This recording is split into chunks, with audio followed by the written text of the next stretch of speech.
Times અને ભરત દેવડા અને તેમની ટીમ દ્વારા સુરતમાં એક સામ રિયલ એસ્ટેટ કે નામના પ્રોગ્રામની શરૂઆત અને ઉદ્ઘાટન ગાયન કાર્યક્રમનું સફળતાપૂર્વક આયોજન કર્યું હતું, જેનો ઉદ્દેશ્ય આ ક્ષેત્રમાં ડેવલપર્સ, પ્રોપર્ટી કન્સલ્ટન્ટ્સ અને બ્રોકર્સને એક સાથે લાવવાનો હતો. આ કાર્યક્રમમાં the real estate hub title sponsor તરીકે હાજર રહ્યા હતા, જ્યારે મ્યુઝિક સાઉન્ડે મેગા મ્યુઝિક નાઇટ માટે ટેકો પૂરો પાડ્યો હતો, જેનાથી જીવંત વાતાવરણ સુનિશ્ચિત થયું હતું.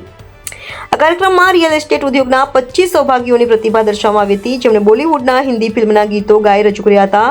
દરેક ભાગીદારોને એવોર્ડ અને પુરસ્કાર આપીને સન્માનિત કરાયા હતા. લગભગ 400 થી 500 લોકોની હાજરી સાથે આ કાર્યક્રમ સુરત માટે એક મહત્વપૂર્ણ પહેલો કાર્યક્રમ હતો, જે રિયલ એસ્ટેટ અને સાંસ્કૃતિક અભિવ્યક્તિના આંતરછેદને પ્રકાશિત કરે છે.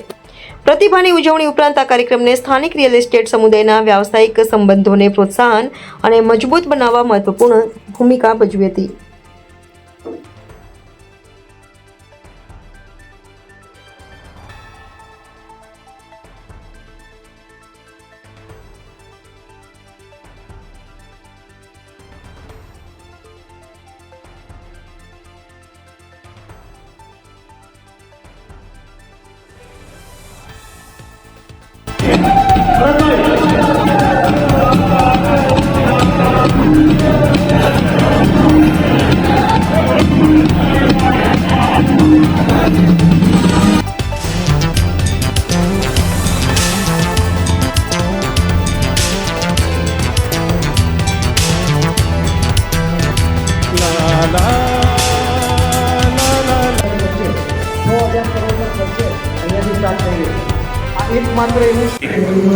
जी सर, आपનો પરિચય અને આજે એક શામ રિયલ એસ્ટેટ કે નામ જે ઇવેન્ટ ઓર્ગેનાઇઝ કરી છે, શું કહેશો?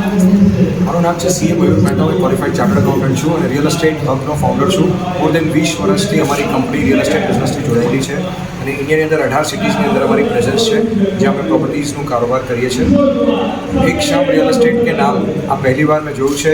એક અકલ્પનીય ઇવેન્ટ છે, જેની અંદર બ્રોકર ભાઈઓ અને રિયલ એસ્ટેટ ડેવલપર્સ બધા જોડે મળીને ગાઈ રહ્યા છે, ઝૂમી રહ્યા છે, બોન્ડ ક્રિએટ કરી રહ્યા છે, વેપાર કરી રહ્યા છે. આ one of its kind event યોજનાર ટીમ ભરતભાઈ દેવડા, આખું એસોસિએશન અને સેનિયર રિયલ એસ્ટેટ ટાઈમ એ અમને એક ઓપોર્ચ્યુનિટી સર્વ કરી કે અમે આ ઇવેન્ટના ટાઇટલ સ્પોન્સર થઈ શકીએ.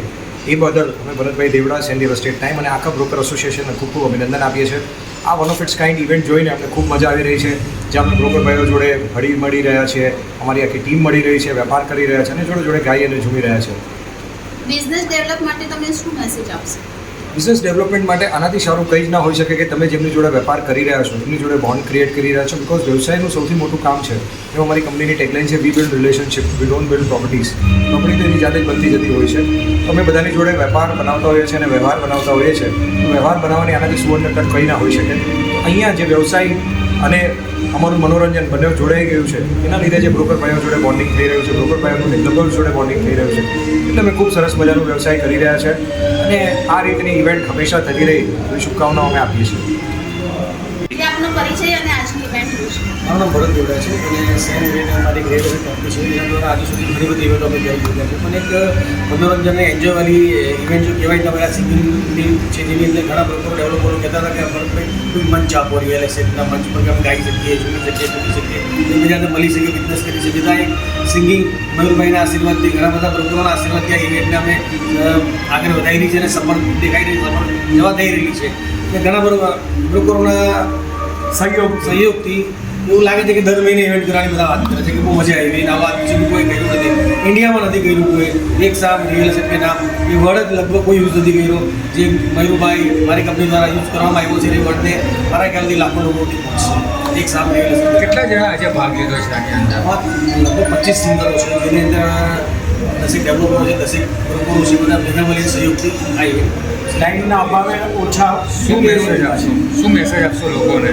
એવું છે કે માણસ બિઝનેસથી પૈસા કમાવાથી બી ના કમાવાથી બી ટેન્શનમાં હોય, બધી રીતે ટેન્શનમાં હોય છે, પણ એને શાંત અને મગજને રિલેક્સ અને ઊંઘ માટે એક સંગીત એવી વસ્તુ છે ને કે માણસ 2 ગીત ગાય તો આરામ સુઈ જાય.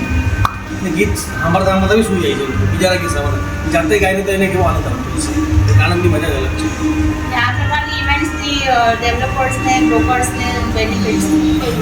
આ પ્રકારની ઇવેન્ટથી બ્રોકર અને બિલ્ડરથી નજીક આવે છે.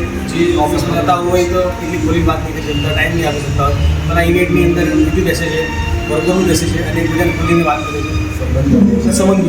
આવનારા નેક્સ્ટ પ્રોગ્રામ માટે કે તમારો અભિપ્રાય? આવનારો નેક્સ્ટ પ્રોગ્રામ તો આ પાછું લાગે છે કે વન્સ મોરનો અવાજ આવે છે કે પાછી આવતા મહિને ઇવેન્ટ કરવાની જ છે સિંગિંગની. એ સિવાય પ્રોપર્ટી એક્સપ્લોરનો પ્લાન ચાલે છે. જોઈએ હવે સ્પોન્સરના અભાવના કારણે એ રીતે બીજી ઇવેન્ટો થાય છે.